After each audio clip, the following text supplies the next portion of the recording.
নমস্কার বন্ধুরা, তোমরা সবাই কেমন আছো? বড়দের প্রণাম, ছোটদের অনেক অনেক ভালোবাসা। হচপচ রান্নাঘরে চটপট আমি আরেকটি রেসিপি নিয়ে চলে এসেছি। তোমরা দেখতে থাকো। চলো দেখবে, চলো আজ আমি কি বানিয়েছি। দেখতে পাচ্ছ কাঁঠালটাকে আগে আমি এরকম করে দানাগুলো ছাড়িয়ে নিচ্ছি। এইবার আমি গ্রাইন্ডারে প্রেস করে নেব।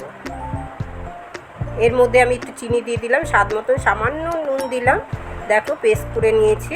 এইবারে আমি এর মধ্যে সুজি দিয়ে দেব, হাফ কাপ সুজি আর 1 কাপ ময়দা। এই তিনটে উপকরণ দিয়ে আমি রুটি বানাবো।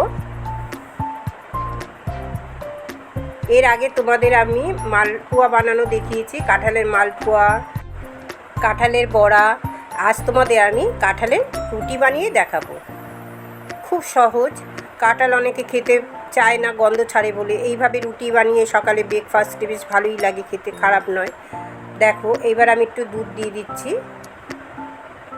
গোলার জন্য দুধ লাগবে। দুধটা দিয়ে ভালো করে গুলে নিতে হবে, একটু পাতলা করে গুলতে হবে। জলও দিতে পারো, আমি একটু দুধ দিয়েই গুলেছি। দুধটা দিলে একটু টেস্ট হবে।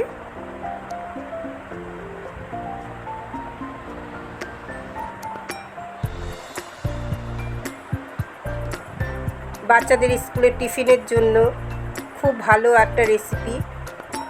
অনেক বাচ্চারা ফল খেতে চায় না, কাঁঠাল খেতে চায় না। এইভাবে যদি গোলা রুটির মতন বানিয়ে নেওয়া যায়, খুবই ভালো লাগে।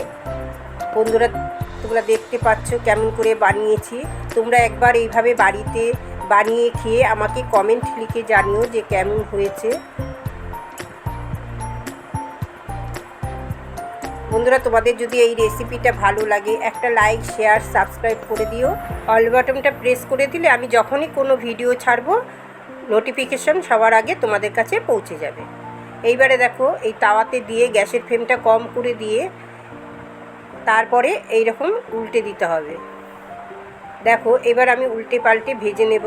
তোমরা চাইলে একটু সাদা তেল দিয়েও ভাজতে পারো, ঘিও দিতে পারো। আমি তেল দিয়েই ভেজেছি। সামান্য তেল না লাগার মতনই তেল দিয়েছি, এতটাই কম দিয়েছি। দেখো হয়ে গেছে ভাজাটা। বন্ধুরা, তোমরা সবাই খুব ভালো থেকো, সুস্থ থেকো, আনন্দে থেকো। শেষ অবধি রেসিপিটা দেখার জন্য অনেক অনেক তোমাদের ধন্যবাদ। এর পরের দিন তোমাদের কাছে নতুন আরেকটা রেসিপি নিয়ে চলে আসবো। বাই।